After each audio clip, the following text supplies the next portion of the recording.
ಸ್ನೇಹಿತರೆ ಎಲ್ಲರಿಗೂ ನಮಸ್ಕಾರ. ಇವತ್ತಿನ ವಿಶೇಷ ಏನಪ್ಪ ಅಂತಂದರೆ ಇವತ್ತೊಂದು ಮುಖ್ಯವಾದ ವಿಚಾರದ ಬಗ್ಗೆ ಮಾತನಾಡ್ಲಿಕ್ಕೆ ಬಂದಿರುವಂಥದ್ದು. ಅಂದರೆ ನಾವು ಏನು ಇವತ್ತು ಸಿನಿಮಾ ಹೀರೋಗಳು ಅಂತ ಏನು ಕರಿತಾ ಇದೀವಲ್ಲ, ಕನ್ನಡದವರಾಗಿರ್ಬೋದು ಬೇರೆಯವರು, ನಾನು ಹೆಚ್ಚಾಗಿ ಕನ್ನಡದವ್ರ ಬಗ್ಗೆ ನಾನು ಇವತ್ತು ಒಂದು ವಿಷಯ ಮಾತಾಡ್ತಿರುವಂಥದ್ದು. ಇವತ್ತು ನಾವೇನು ಸಿನಿಮಾ ಹೀರೋಗಳು ಅಂತ ಕರಿತೀವಲ್ಲ, ಅವರು ಕೇವಲ ಸಿನಿಮಾದಲ್ಲಿ ಮಾತ್ರ ಹೀರೋಗಳಾಗ್ತಾ ಇದ್ದಾರೆ. ನಿಜ ಜೀವನದಲ್ಲಿ ಅವರು ನಿಜವಾಗ್ಲೂ ಹೀರೋಗಳಾಗ್ತಾ ಇಲ್ಲ. ಅವರು ಕೇವಲ ಪರದೆಯಲ್ಲಿ ಮಾತ್ರ ಹೀರೋ. ಅದು ಯಾಕೆ ಅಂತ ಹೇಳ್ತೀನಿ ಕೇಳಿ. ನೋಡಿ, ಬಿಡದಿ ಟೌನ್ಶಿಪ್ನ ವಿಚಾರವಾಗಿ ರೈತರು ಹೋರಾಟ ಮಾಡಲಿಕ್ಕೆ ಶುರು ಮಾಡಿ ಸುಮಾರು ದಿನಗಳಾಯಿತು. ಅಂದರೆ ರೈತರಿಗೆ ಇಲ್ಲಿ ಅನ್ಯಾಯ ಆಗ್ತಾ ಇದೆ, ಸರ್ಕಾರ ಅವರಿಗೆ ಅನ್ಯಾಯ ಮಾಡ್ತಾ ಇದೆ, ಅಂದರೆ ಬೆಳೆಯುವಂಥ ಒಂದು ಫಲವತ್ತಾದ ಭೂಮಿಯನ್ನು ಕಿತ್ಕೊಳ್ತಾ ಇದೆ ಅಂತ ಹೇಳಿ ರೈತರು ಹೋರಾಟವನ್ನು ಮಾಡ್ತಿದ್ದಾರೆ.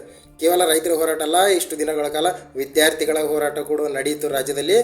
ಮತ್ತು ಹೀಗೆ ಇತ್ತೀಚೆಗೆ ಕಾವೇರಿ ಜಲ ವಿವಾದ ಮತ್ತೆ ಒಂದು ಉದ್ಭವಿಸಿರುವಂಥದ್ದು. ಅಂದರೆ ನೋಡಿ, ರಾಜ್ಯದಲ್ಲಿ ಇಷ್ಟೆಲ್ಲ ಒಂದು ಹೋರಾಟಗಳು ನಡೀತಾ ಇದೆ, ಇಷ್ಟೆಲ್ಲ ಪ್ರತಿಭಟನೆಗಳು ನಡೀತಾ ಇದೆ. ಆದರೆ ನಮ್ಮ ಕನ್ನಡದ ಸ್ಟಾರ್ ನಟರು ಅಂತೇನು ಕರಿತೀವಲ್ಲ, ಅವರು ಇದರ ಬಗ್ಗೆ ಒಂದು ಮಾತು ಕೂಡ ಎತ್ತುತ್ತಾ ಇಲ್ಲ, ಮೌನವಾಗಿದ್ದಾರೆ. ಒಂದು ಮಾತು ಕೂಡ ಆಡ್ತಾ ಇಲ್ಲ, ಒಂದು ಸ್ಟೇಟ್ಮೆಂಟ್ ಕೊಡಲಿಲ್ಲ, ಒಂದು ಟ್ವೀಟ್ ಮಾಡಲಿಲ್ಲ, ಒಂದು ವಿಡಿಯೋ ಮಾಡಿ ಅಪ್ಲೋಡ್ ಮಾಡಲಿಲ್ಲ. ಅಂದರೆ ಏನಿಲ್ಲ, ಅಂದರೆ ಇದಕ್ಕೂ ನಮಗೆ ಸಂಬಂಧವೇ ಇಲ್ಲ ಅನ್ನುವ ರೀತಿಯಲ್ಲಿ ವರ್ತಿಸ್ತಾ ಇರುವಂಥದ್ದು. ನಾನು ಯಾಕೆ ಈ ವಿಚಾರದ ಬಗ್ಗೆ ಮಾತನಾಡ್ತಿದ್ರೆ ಅಂದರೆ, ಒಂದು ಕಾಲ ಇತ್ತು, ಡಾಕ್ಟರ್ ರಾಜ್ಕುಮಾರ್ ಅವರು, ವಿಷ್ಣು ಸರು, ರೆಬಲ್ ಸ್ಟಾರ್ ಅಂಬರೀಷ್ ಅವರು, ಶಂಕರ್ ನಾಗ್ ಅವರು, ಅಂದರೆ ಇವರೆಲ್ಲ ನಮ್ಮ ಮೇರು ನಟರು ಅಂತ ಕರೆಸ್ಕೊಂಡಿರುವಂಥ. ಅಂದರೆ ಇವರು ಕೇವಲ ಸಿನಿಮಾದಲ್ಲಿ ಮಾತ್ರ ಹೀರೋಗಳಲ್ಲ, ನಿಜವಾದ ಅಂದರೆ ಸಮಾಜದಲ್ಲಿ ಕೂಡ ಅವರು ಒಂದು ಹೀರೋಗಳಾಗಿ ಗುರುತಿಸ್ಕೊಂಡಿದ್ರು. ಅಂದರೆ ಸಮಾಜದಲ್ಲಿ ಅಂದರೆ ಜನ ಅವರನ್ನು ನಿಜ ಜೀವನದ ಹೀರೋಗಳು ಅಂತ ಕರೀತಾ ಇದ್ರು. ಅಂದರೆ ಸಮಾಜಕ್ಕೆ ಅವರ ಸ್ಪಂದನೆ ಕೂಡ ಹಾಗೆ ಇತ್ತು ಆಗಿನ ಕಾಲಕ್ಕೆ. ಅಂದರೆ ಅವರು ಸಿನಿಮಾದಲ್ಲಿ ಮಾತ್ರ ಹೀರೋಗಳಾಗದೆ ಸಮಾಜದ ಎಲ್ಲ ಜನರೊಟ್ಟಿಗೆ ಅವರು ಬೆರೀತಾ ಇದ್ರು. ಸಮಾಜದಲ್ಲಿರುವಂಥ ಕಷ್ಟಗಳನ್ನು ಅವರು ಕೇಳ್ತಾ ಇದ್ರು, ಸ್ಪಂದಿಸ್ತಾ ಇದ್ರು. ಜನಗಳ ಕಷ್ಟಕ್ಕೆ ಅವರು ಸ್ಪಂದಿಸ್ತಾ ಇದ್ರು. ರೈತರ ಹೋರಾಟ ಆಗಿರ್ಬೋದು, ನೆಲ ಜಲ ಭಾಷೆ ಅಂತ ಬಂದರೆ ಮೊದಲು ಆಗಿನ ಸ್ಟಾರ್ ನಟರು ನಿಲ್ತಾ ಇದ್ದರು. ಡಾಕ್ಟರ್ ರಾಜ್ಕುಮಾರ್ ಅವರು ಉದಾಹರಣೆ ತಗೊಳ್ತಿದ್ರೆ, ಅವರು ಕಾವೇರಿ ಜಲ ವಿವಾದ ಆಗಿರ್ಬೋದು, ರೈತರ ಹೋರಾಟದಲ್ಲಿ ಸುಮಾರು ಸಲ ಹೋರಾಟದಲ್ಲಿ ಭಾಗವಹಿಸಿರುವಂಥದ್ದು. ಅಂಬರೀಷ್ ಅವರು, ರೆಬಲ್ ಸ್ಟಾರ್ ಅಂಬರೀಷ್ ಅವರು ಸಮಾಜಮುಖಿ ಕಾರ್ಯಗಳಲ್ಲಿ ತೊಡಗಿರುವಂಥವರು. ವಿಷ್ಣು ಸರ್ ಸಹ ಹಾಗೆ.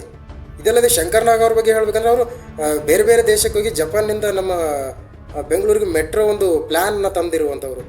ಬೆಂಗಳೂರಿನ ಸ್ಲಮ್ ಏರಿಯಾಗಳನ್ನು ತೆಗೆಸಾಕಿ ಅಲ್ಲಿ ಒಂದು ಸಿಟಿಯನ್ನು ಬಿಲ್ಡ್ ಮಾಡಬೇಕು, ಬಡವರಿಗೆ ಮೂಲಭೂತ ಸೌಕರ್ಯಗಳನ್ನು ಒದಗಿಸಬೇಕಂತ ಸಾಕಷ್ಟು ಶ್ರಮವನ್ನು ಪಟ್ಟಿರುವಂಥವ್ರು. ಅಂದರೆ ಹಿಂದಿನ ನಟರು ಏನಿದ್ರಲ್ಲ, ಅವರಿಗೆಲ್ಲ ಕೇವಲ ಸಿನಿಮಾ ಮಾತ್ರ ಅವ್ರ ತಲೆಯಲ್ಲಿರಲಿಲ್ಲ. ಅಂದರೆ ಸಿನಿಮಾ ಮಾಡಬೇಕು, ರೊಕ್ಕ ಹಣ ಗಳಿಕೆ ಮಾಡಬೇಕು ಅನ್ನುವಂಥದ್ದೊಂದು ಆ ವಿಚಾರ ಮಾತ್ರ ಅವ್ರ ತಲೆಯಲ್ಲಿರಲಿಲ್ಲ. ಅವರಿಗೆ ಅದರ ಜೊತೆಗೆ ಸಮಾಜ ಕಳಕಳಿ ಕೂಡ ಇತ್ತು. ಸಮಾಜದ ಬಗ್ಗೆ ಒಂದಷ್ಟು ವಿಚಾರ ಇತ್ತು. ಸಮಾಜದಲ್ಲಿ ಏನಾದರೂ ಒಂದು ಬದಲಾವಣೆ ತರಬೇಕು, ಸ್ಪಂದಿಸಬೇಕು, ಎಲ್ಲರ ಕಷ್ಟಕ್ಕೆ ನಾವು ಆಗಬೇಕು ಅನ್ನುವಂಥ ಒಂದು ವಿಚಾರ ಅವರಲ್ಲಿತ್ತು. ಹಾಗಾಗಿ ಅವರು ಕೇವಲ ಸಿನಿಮಾದಲ್ಲಿ ಹೀರೋಗಳಾಗದೆ ಸಮಾಜದಲ್ಲಿ ಕೂಡ ಹೀರೋಗಳಾಗಿದ್ದರು. ಆದರೆ ಈಗಿನ ಹೀರೋಗಳಾಗಿದ್ದರು ಅಂದರೆ ಈಗೆಲ್ಲ ಕಮರ್ಷಿಯಲ್ ಆಗಿದ್ದಾರೆ. ಯಾರಿಗೂ ಸೋಷಿಯಲ್ ರೆಸ್ಪಾನ್ಸಿಬಿಲಿಟಿ ಅನ್ನೋದು ಜಾಸ್ತಿ ಇಲ್ಲ, ಅಷ್ಟು ಜಾಸ್ತಿ ಇಲ್ಲ. ತುಂಬ ಒತ್ತಡ ಬಿದ್ದಾಗ ಮಾತ್ರ ಅವರು ಸಮಾಜದ ಕಡೆ ತಿರುಗಿ ನೋಡ್ತಾರೆ. ಅಂದರೆ ರೈತರ ಕಷ್ಟಗಳನ್ನಾಗಿರ್ಬೋದು, ವಿದ್ಯಾರ್ಥಿಗಳಂದರೆ ಬೇರೆ ಬೇರೆಯವರ ಕಷ್ಟಗಳನ್ನು ನೋಡೋದು ಒತ್ತಡ ಬಿದ್ದಾಗ ಮಾತ್ರ. ಅಂದರೆ ಈಗ ನಾನು ಹೇಳ್ತಾ ಇರೋದು, ರೈತರ ಹೋರಾಟದಲ್ಲಿ ಭಾಗವಹಿಸಂದರೆ ನೇರವಾಗಿ ಹೋಗಿ ಅವರೊಟ್ಟಿಗೆ ಹೋರಾಟ ಮಾಡಿ ಉಪವಾಸ ಕೂತ್ಕೊಳ್ಳಿ, ಧಿಕ್ಕಾರಕ್ಕೆ ಹೋಗಿ ಅಂತ ಹೇಳ್ತಾ ಇರೋದಲ್ಲ. ಅಟ್ಲೀಸ್ಟ್ ಆ ಒಂದು ಹೋರಾಟಕ್ಕೆ ಬೆಂಬಲ ಸೂಚಿಸುವಾಗ ಒಂದು ಟ್ವೀಟ್ ಮಾಡ್ಬೋದಾಗಿತ್ತು, ಒಂದು ಪೋಸ್ಟ್ ಹಾಕ್ಬೋದಾಗಿತ್ತು, ಒಂದು ವಿಡಿಯೋ ಮಾಡಿ ಅಪ್ಲೋಡ್ ಮಾಡ್ಬೋದಾಗಿತ್ತು. ಆದರೆ ಅದು ಯಾವುದನ್ನು ಮಾಡಲಿಲ್ಲ ನಮ್ಮ ಹೀರೋಗಳು. ನೋಡಿ, ತಮ್ಮ ಸಿನಿಮಾ ರಿಲೀಸ್ ಆಗ್ತದಂತ ಬಂದರೆ ಪೋಸ್ಟ್ ಮೇಲೆ ಪೋಸ್ಟು, ವಿಡಿಯೋ ಮೇಲೆ ವಿಡಿಯೋ ಅಲ್ಲ, ಕೋಟ್ಯಾಂತರ ರೂಪಾಯಿ ಖರ್ಚು ಮಾಡಿ ಪ್ರಮೋಷನ್ ಮಾಡೋದೇನು, ಇಷ್ಟೆಲ್ಲ ಮಾಡೋರು ಈ ಹೋರಾಟದ ಬಗ್ಗೆ ಒಂದು ಮಾತು ಕೂಡ ಆಡಲಿಲ್ಲಲ್ಲ. ನಿಜವಾಗ್ಲೂ ಇವರೆಲ್ಲ ಹೀರೋಗಳ? ಇವ್ರಿಗೇನ ನಾವು ಎಲ್ಲ ಬೆಂಬಲ ಸೂಚಿಸ್ತಾ ಇರುವುದು? ಇವ್ರಿಗೇನ ನಾವು ಆ ಒಂದು ಸ್ಥಾನ ಕೊಟ್ಟಿರುವುದು? ಅಂದರೆ ಕೆಲವೊಂದು ಹುಚ್ಚು ಅಭಿಮಾನಿಗಳಿಗಿದ್ರೆ ತಮ್ಮ ತಂದೆ ತಾಯಿಗಳಿಗಿಂತ ಹೆಚ್ಚು ಅನ್ನುವ ರೀತಿಯಲ್ಲಿ ಅವರಿಗೆ ಒಂದು ಗೌರವವನ್ನು ಕೊಡ್ತಾ ಇದ್ದಾರೆ. ಹಾಗಂತ ಈ ಹೋರಾಟಗಳಲ್ಲಿ, ಸಮಾಜಮುಖಿ ಕಾರ್ಯಗಳಲ್ಲಿ ಅವರು ಯಾರೂ ಭಾಗವಹಿಸಿಲ್ಲ ಅಂತ ಹೇಳ್ತಾ ಇಲ್ಲ. ತುಂಬ ಒತ್ತಡ ಬಿದ್ದಾಗ ಮಾತ್ರ, ಅಂದರೆ ತಮ್ಮ ಬಗ್ಗೆ ಟೀಕೆ ಟಿಪ್ಪಣಿಗಳು ಬಂದಾಗ ಮಾತ್ರ ಅವರು ಹೋರಾಟಕ್ಕೆ ಇಳಿದಿದ್ದಾರೆ. ಕೆಲವೊಂದಿಷ್ಟು ನಟರು ಅಂದರೆ ಸೈಲೆಂಟ್ ಆಗಿದ್ದು, ಯಾವಾಗ ತಮ್ಮ ಬಗ್ಗೆ ಟೀಕೆ ಟಿಪ್ಪಣಿಗಳು ಬರ್ತಾವೆ ನೋಡಿ, ಅಂದರೆ ಇಷ್ಟು ದೊಡ್ಡ ಸ್ಟಾರ್ ನಟರಿದ್ದಾರೆ, ಯಾರಿಗೂ ಬೆಂಬಲ ಸೂಚಿಸ್ತಾ ಇಲ್ಲ, ರೈತರ ಪರವಾಗಿ ನಿಲ್ತಾ ಇಲ್ಲ ಅಂತ ಒಂದು 4 ಅಲ್ಲಿ ಸುದ್ದಿಗಳು ಕೇಳಿದಾಗ ಮಾತ್ರ ಬೇಕಾಬಿಟ್ಟು ಒಂದಷ್ಟು ಬೆಂಬಲವನ್ನು ಸೂಚಿಸ್ತಾರೆ. ಬಿಟ್ಟರೆ ಮನಸ್ಪೂರ್ವಕವಾಗಿ ಯಾರೂ ಕೂಡ ಸಮಾಜದ ಅಭಿವೃದ್ಧಿಗೆ ನಿಲ್ತಾ ಇಲ್ಲ. ತಮ್ಮ ಪ್ರತಿಷ್ಠೆಯನ್ನು ತೋರಿಸುವುದಕ್ಕೋಸ್ಕರ ಕೆಲವೊಂದಿಷ್ಟು ಕಾರ್ಯಕ್ರಮಗಳನ್ನು, ಕೆಲವೊಂದಿಷ್ಟು ವಿಷಯಗಳನ್ನು ಮಾಡ್ತಾರೆ ವಿನಃ, ಕೆಲವೊಂದಿಷ್ಟು ಡೈಲಾಗ್ಗಳನ್ನು ಹೊಡಿತಾರೆ, ಬಡಾಯಿ ಕೊಚ್ಕೊಳ್ತಾರೆ ವಿನಃ ನಿಜವಾಗ್ಲೂ ಮನಸ್ಫೂರ್ತಿಯಾಗಿ ಸಮಾಜ ಅಭಿವೃದ್ಧಿ, ಸಮಾಜದ ಬಗ್ಗೆ ಕಳಕಳಿ ಈಗಿನ ಬಹುತೇಕ ನಟರಿಗೆ ಇಲ್ಲ. ಕೇವಲ ಅವರು ಕಮರ್ಷಿಯಲ್ ಆಗಿದ್ದಾರೆ. ಅಂದರೆ ಸಂಪಾದನೆ ಒಂದೇ ಅವರ ಗುರಿ. ಯಾರ ವಿರುದ್ಧ, ಸರ್ಕಾರದ ವಿರುದ್ಧ ಮಾತಾಡಲಿಕ್ಕೆ ರೆಡಿ ಇಲ್ಲ, ಬೇರೆ ರಾಜ್ಯದ ವಿರುದ್ಧ ಮಾತಾಡಲಿಕ್ಕೆ ರೆಡಿ ಇಲ್ಲ. ಅಂದರೆ ಈಗ ಕಾವೇರಿ ಜಲ ವಿವಾದ ನಡೆದಿರುವಂಥದ್ದು ಅಂತಾರಾಜ್ಯ ಮಟ್ಟದಲ್ಲಿ. ಆದರೆ ಆ ವಿಷಯದಲ್ಲಿ ನಾಯಕ ನಟರು ಅಂದರೆ ಹೀರೋಗಳೇನಂತೀವಲ್ಲ ಅವರೆಲ್ಲ ತಲೆ ಹಾಕೋದಿಲ್ಲ. ಯಾಕೆಂದರೆ ಅವರಿಗೆ ಭಯ ಇದೆ, ನಮ್ಮ ಒಂದು ಸಿನಿಮಾ ಅಂತಾರಾಜ್ಯ ಮಟ್ಟದಲ್ಲಿ ಬೇರೆ ಬೇರೆ ಭಾಷೆಯಲ್ಲಿ ಡಬ್ ಆಗ್ತದೆ, ನಾವೇನಾದರೂ ರಾಜ್ಯ ಅಂತಾರಾಜ್ಯ ವಿಷಯದಲ್ಲಿ ನಾವೇನಾದರೂ ವಿಷಯದಲ್ಲಿ ತಲೆ ದೂರಿಸಿದ್ರೆ ನಮ್ಮ ಸಿನಿಮಾಗೆ ಹೊಡೆತ ಬೀಳ್ತದೆ, ಪೆಟ್ಟಾಗ್ತದೆ ಅಂತ ಗೊತ್ತಾಗಿ ಅವರೆಲ್ಲ ತಲೆ ಎತ್ತವರದಲ್ಲಿ ಅದರಲ್ಲೆಲ್ಲ ಮಾತನಾಡೋದಿಲ್ಲ. ಅದೆಲ್ಲ ಗೊತ್ತಿರುವಂಥದ್ದು. ಆದರೆ ರೈತರ ಪರ ಹೋರಾಟಕ್ಕಾದ್ರೂ ಬೆಂಬಲವಾಗಿ ನಿಲ್ಲಬೇಕಲ್ಲ. ಅಂದರೆ ನಿಜವಾಗ್ಲೂ ಇವರನ್ನ ನಾವು ಹೀರೋಗಳಂತ ಇರೋದು.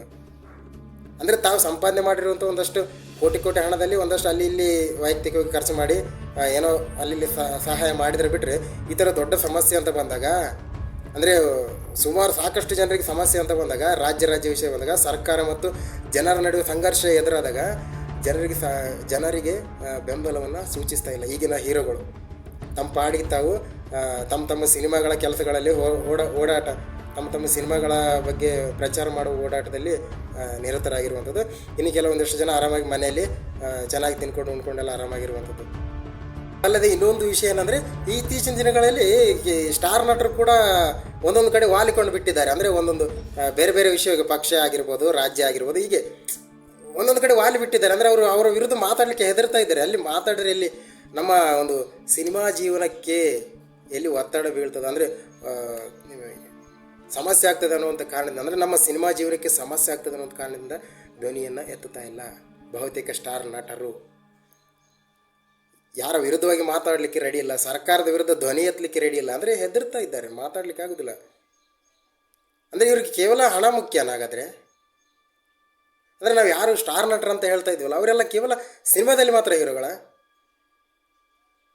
ದಯವಿಟ್ಟು ಧ್ವನಿಯನ್ನು ಎತ್ತಿ ಪ್ರಶ್ನೆಗಳನ್ನು ಕೇಳಿ. ಅಂದರೆ ನೋಡಿ, ಜನರಿಂದಾನೇ ಬೆಳೆದಿರುವಂಥದ್ದು, ಅಂದರೆ ಕೋಟಿ ಹಣ ಸಂಪಾದನೆ ಮಾಡಿರುವಂಥದ್ದು, ಇಷ್ಟೆಲ್ಲ ದೊಡ್ಡ ಪ್ರಬಲ ವ್ಯಕ್ತಿಯಾಗಿ ಬೆಳೆದಿರೋಕ್ಕೆ ಕಾರಣ ಜನಗಳು, ಅಭಿಮಾನಿಗಳು, ನಮ್ಮ ಕನ್ನಡ ನಾಡಿನ ಜನರು.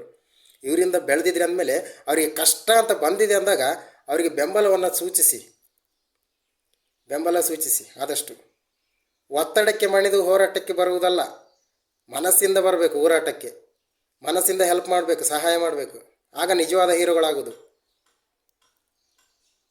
ಸ್ನೇಹಿತರೆ, ಇದಾಗಿತ್ತು ಇವತ್ತಿನ ವಿಶೇಷ. ಈ ಕನ್ನಡ ಸ್ಟಾರ್ ನಟರು, ಈಗಿನ ನಟರು, ನಾನು ಹಳೆಯ ನಟರ ಬಗ್ಗೆ ಹೇಳ್ತಿಲ್ಲ, ಅವ್ರ ಬಗ್ಗೆ ತುಂಬ ಗೌರವ ಇರುವಂಥದ್ದು ನನಗೆ, ಹಳೆಯ ನಟರ ಬಗ್ಗೆ. ಈಗಿನ ನಟರು ಕಮರ್ಷಿಯಲ್ ಆಗ್ತಾಯಿದ್ದಾರೆ ಅನ್ನುವಂಥದ್ದು ನನ್ನ ಒಂದು ಮಾತಲ್ಲ, ಇದು ಕೇವಲ ನನ್ನ ಮಾತಲ್ಲ. ಸಾಕಷ್ಟು ಜನ ಇದರ ಬಗ್ಗೆ ಮಾತನಾಡ್ತಿದ್ದಾರೆ. ನಿಮ್ಮ ಅಭಿಪ್ರಾಯ ಏನು ಅನ್ನುವಂಥದ್ದನ್ನ ಕಾಮೆಂಟ್ನಲ್ಲಿ ತಿಳಿಸಿ. ಈ ಬಗ್ಗೆ ವಿಡಿಯೋ ಇಷ್ಟ ಆಗಿದ್ರೆ ದಯವಿಟ್ಟು ಚಾನಲ್ನ ಸಬ್ಸ್ಕ್ರೈಬ್ ಮಾಡಿ, ಲೈಕ್ ಮಾಡಿ, ಶೇರ್ ಮಾಡಿ, ಸಪೋರ್ಟ್ ಮಾಡಿ.